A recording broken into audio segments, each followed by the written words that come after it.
All right, we're recording. Hopefully this sounds good. Hello, everybody. My name is Brandon Offenstein. I am an aspiring technical sound designer and game designer, a recent graduate from the University of Utah with a bachelor's of science in games and a minor in music technology. I just completed a professional certificate program from the Berklee College of Music Online in Boston, and it was super great. And I'm just here to show off some of the work that I did, specifically in Wwise, an audio middleware software. I got to really jump in and learn some deep hands-on skills in Wwise, learning how to design audio systems and implementation in a real game project. So yeah, let's jump right in. Can't wait to show you. So this project that I'm going to show you now, it's in Unity. It's called Nightmare Wizard, and none of it we created. It just functioned as a template for us to learn Wwise, learn how to design systems for a game engine such as Unity, and how to implement it as well, and what that looks like in a real project. So here we are. Let's go to our loader scene. Hey, real quick, I'm just editing this right now, and I realized that my computer desktop audio is way too loud, and you're not going to be able to hear anything that I'm saying while music is playing. So while I'm playing the game or while I'm running any music in Wwise. So I'm just going to do a little bit of voiceover because I don't want to record all that again. So hopefully that's not too distracting. All right, so let's go ahead and play the game here. All right, so I'm just talking about the fact that all the sounds that you can hear, all the audio, all the music is stuff designed by me. The music, the sound effects.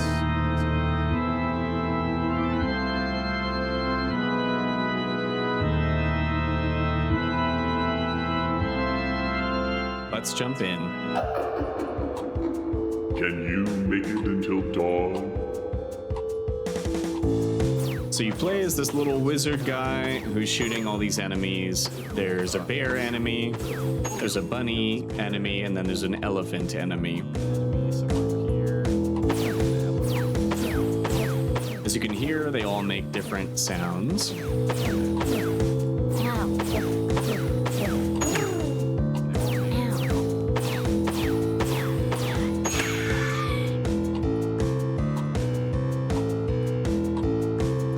The music just went into its second phase, so this is a new loop. All of the sounds I created in either Adobe Audition or Logic Pro. Yes, I created all the sounds for the game in Adobe Audition and Logic Pro.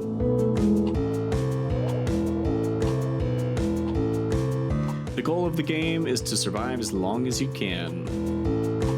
The win state is to survive for a whole minute, 60 seconds. You have a health bar in the bottom left, but my stupid face is blocking that. Very soon we'll be getting to the third phase of the music.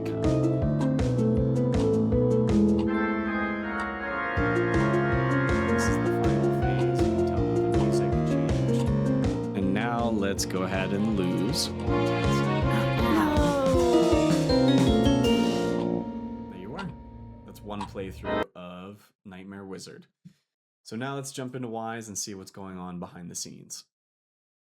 All right, so here we are in my Nightmare Wizard Wwise project.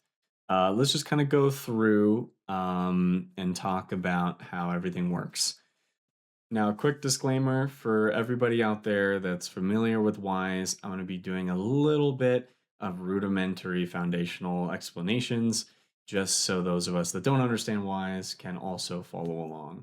So first of all, we have our actor mixer hierarchy, which controls all of our sound effects in the game. So if we go down the line here, we have our ambiance sound effects, which you probably didn't even notice. We have our clock tick sound that loops throughout the whole game until you lose. We have enemy sounds. We have player sounds. We've got lots of stuff here. So for instance, this one's pretty fun. Let's go into our player hurt sound. So you can see that there's 6 separate sound files here. If I open this up, you can see that they're all separate files that have slightly different waveforms. They're all sounds that I recorded myself. You could probably tell that it's my voice when I start to play around with it. There's a little bit of audio editing, so most notably a pitch up to sound like a younger kid. But let's just play our random container here, which is called player hurt. This triggers based off an event, but just a very simple explanation. It picks one of these 6 sound files and plays them, and it shuffles them. So it's not going to play the same one over and over and over. It avoids repeating sounds. So if I play this once, we'll hear one sound. Ow. If I play this another time, we'll hear a different sound. Ouch. And I can play this over and over and over, and it should sound pretty randomized. Ah, ow, ah, ow, ow, ow, ah. Kind of fun. And then of course I have a randomizer randomizing the pitch just a little bit more, just so there's a little bit more variability in the sound. It comes off more natural. I have the same thing for let's do the zombunny damage, right? So we have 5 different sounds here. Here's what some of them sound like. Also kind of fun. I have this one at a lower probability to fire, just because it's very unique. All the other sounds are kind of similar to each other. Because it's so recognizable, a player will catch on if it's playing all the time, or at least as much as the other ones. So it'll sound more repetitive. The other ones, like I said, are a little bit more interchangeable, so it's okay. I won't go through all these sound effects, but you get the basic idea. Now let's move on to the music system. So this is where it gets really interesting. It runs in its own unique hierarchy. That's because music is oftentimes very different from sound effects. Sound effects are more often than not one-shots, as in they only play once or twice. Music is oftentimes looping and transitioning into other music tracks or stems.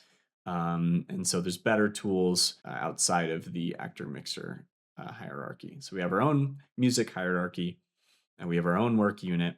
And how this system functions is we have one switch container, which switches from different game states. So the 4 game states I have hooked up are win, lose, menu, and gameplay. The win, the lose, and the menu are pretty straightforward. The win and the lose play a track and then switch to a different game state, the menu. And then the menu loops over and over and over. But now let's check out the gameplay, because it is its own sub switch container under the overarching game state switch container. So this switch container runs during gameplay, and it switches based off how long the player has stayed alive. So for instance, the beginning has an intro that plays once, and then a beginning loop that loops until we reach the middle. Then the middle loops, and it will then switch to the end in the last phase of the game, as we heard. So let's demonstrate that real quick. So let's play the gameplay music switch container. I have a variable called time remaining percentage. It's actually a game sync right here in game parameters. So that is a parameter that is connected to a variable in the game itself. So this is where Wwise and Unity are talking to each other. And it controls this time remaining percentage. It starts at 99, so I'll set it to 99 right there, and let's hit play. And it should play the intro and then the beginning stem. That's where it starts moving. Pretty cool. So each of these phase states, the beginning, the middle, and the end, are what's called playlist containers, and they contain different audio tracks. The end and the middle, of course, just have the one looping track. But like I said earlier, the beginning plays an intro first, and that's what makes a music playlist very important. So I have the intro playing one time, and then the beginning playing infinitely. We could see when I play this, voiceover Brandon again. I'm just showing how, because I added a tail to the end of the intro, there's a perfect seamless transition from the intro to the beginning loop.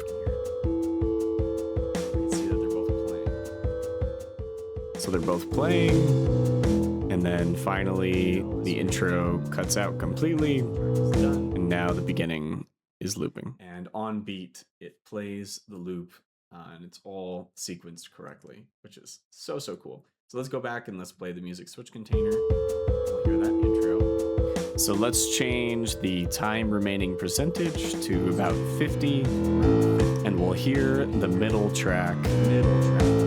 So this is the middle track.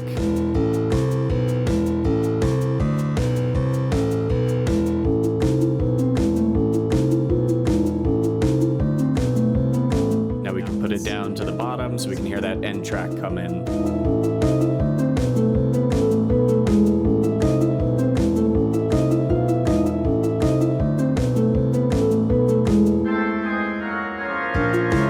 And there's the transition from the middle phase to the last phase.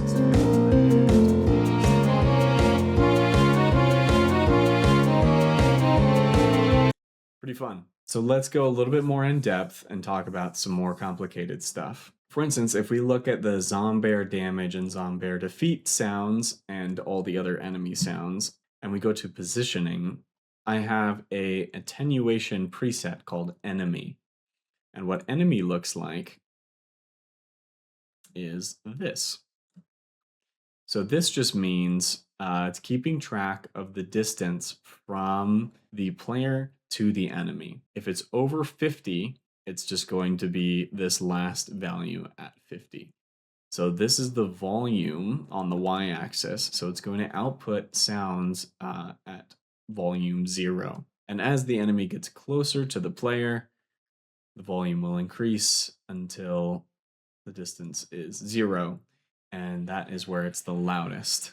And we also have some panning based on the 3D spatialization of the enemy. So if the enemy's on your left, behind you, on your right, the game is going to pan that sound accordingly, which is super cool. Let's talk real quick about how my transitions work from music track to music track. So in general, from music game state to another game state, I have it happen immediately, but I have some unique rules. So from the menu to gameplay, I have it transitioning immediately. The music from the menu and the gameplay are different tempos, so there's no nice way to transition between them.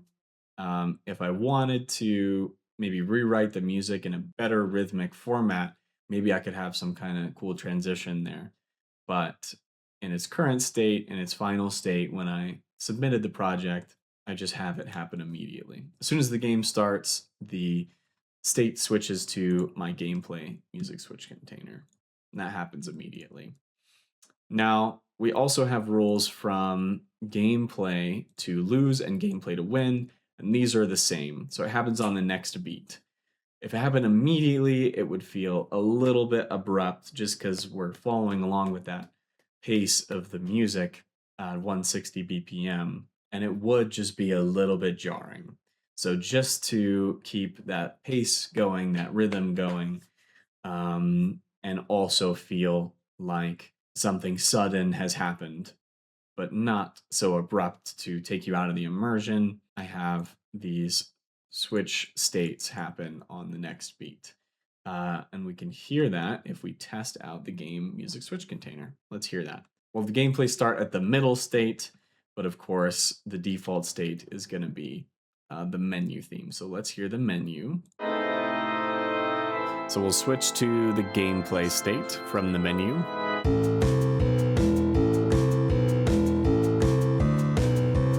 So just remember what I said about switching from the gameplay state to the lose or win state and how it happens on the next beat. We'll be able to hear that here. So here is when you win.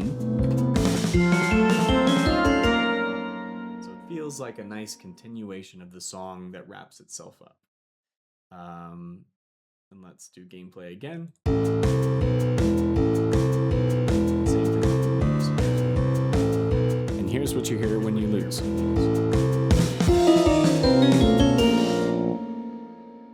Feels like the song just continues, and then wraps itself up.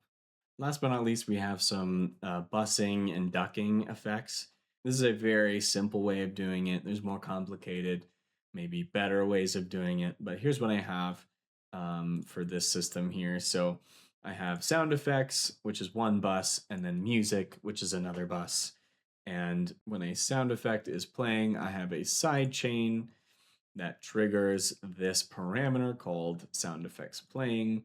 And then, of course, I have the real-time parameter control on the music bus. When sound effect is playing at different volumes, it takes that in as a value on the x-axis and ducks the volume of the music bus from the y-axis. So it's a little bit of compression, just so those sound effects stand out a little bit more against the music. So I didn't go into a ton of detail, but if you're curious, these are all of my events that fire in the game. These are my game syncs as I showed earlier, and I didn't demonstrate every sound effect, but you get the idea. I'm really proud of the work that I did, and more importantly, the things that I learned along the way. I really developed some fantastic skills, and I'm excited to learn so much more as I continue to invest my time in these skills and implementations. So thank you so much for watching. I hope you enjoyed.